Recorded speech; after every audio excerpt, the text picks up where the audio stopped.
So, Thanos and I are here back for the week 4 Equip and Commit Challenge. Thanos, what are we talking about today?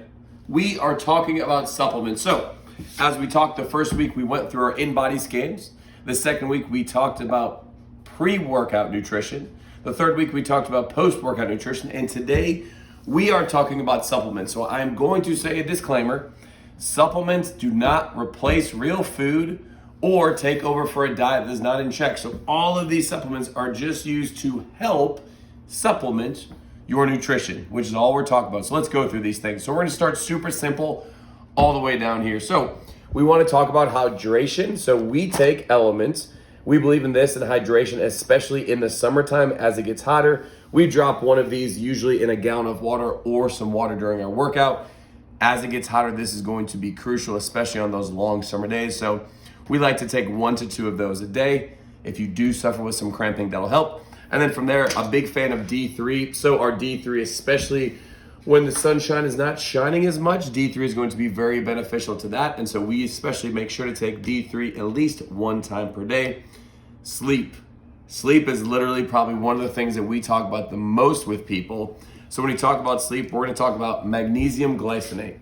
So we will take 2 tablets of that before we go to bed at nighttime, and that just helps drop you into REM sleep. That has probably been a lifesaver for me now for just about 3 years we've been taking that. So again, magnesium glycinate, amazing to help you sleep, which will in turn help you recover. Speaking of recovery and inflammation, this is turmeric. So you can get turmeric found in a pill form. This is actually a liquid form that we drop into a capsule and I just take orally. So turmeric is amazing for inflammation. That is probably one thing that's been my staple for 2.5 years. So inflammation just from training hard, inflammation maybe if you're recovering from an injury, that'll help a ton. I will take 4 to 5 drops in the morning in a capsule. So speaking of inflammation and just overall heart health, we have fish oil here. You have probably heard about taking fish oil probably for years now.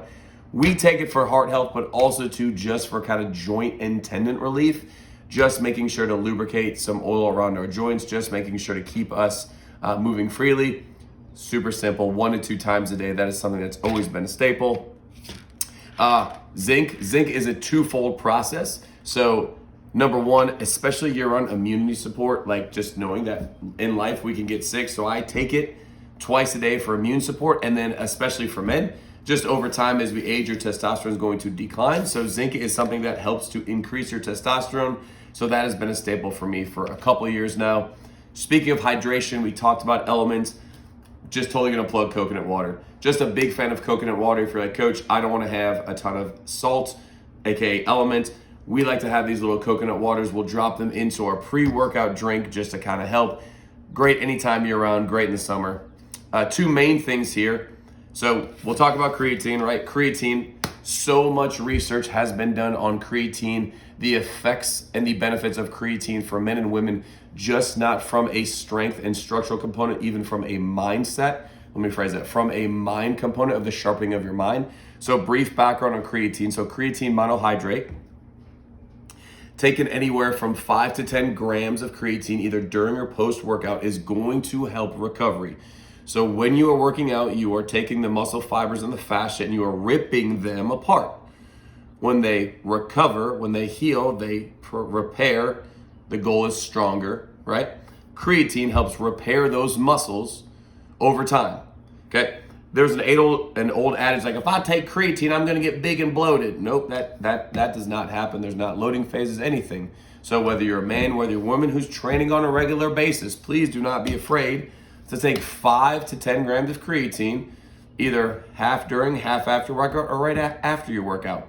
I like to take this creatine and I mix it with coconut water. Pretty simple. Final thing, this is gonna be for those people who may have some days where you're training longer, right? Hey, if we're doing a high rise class, or maybe you're doing class and you're doing some multiple things, or you know you're gonna go on a long hike, whatever that may be, I've been taking beta-alanine now for about 3 years. Beta-alanine is going to help with stamina and endurance in longer workouts. If you've ever taken a pre-workout and you felt a little tingly in your face, this is what makes you tingly in your face. But we will take 2 scoops of this and we'll mix it before we work out. Just on those days, you're going to have longer workouts, especially if you're going to compete and you know, hey, this is going to be a long day, especially with Murph coming up, this would be something I definitely would suggest starting on the low end of the tolerance, like 1 scoop, seeing how you respond. Don't just jump right to 3. Your whole face is going to be tingly. So again, a plethora of supplements that we suggest. As we said earlier, this is just a supplement to help your nutritional regime that you're doing, right? These things are not to take over. Of course, we believe in whey protein too. One big thing we would say about whey protein, make sure to look at the ingredients. Try to omit any fillers, any sugars, anything that is going to have an adverse response to your body. Week 4 is in the books. Be on the lookout. Week 5 video coming up soon.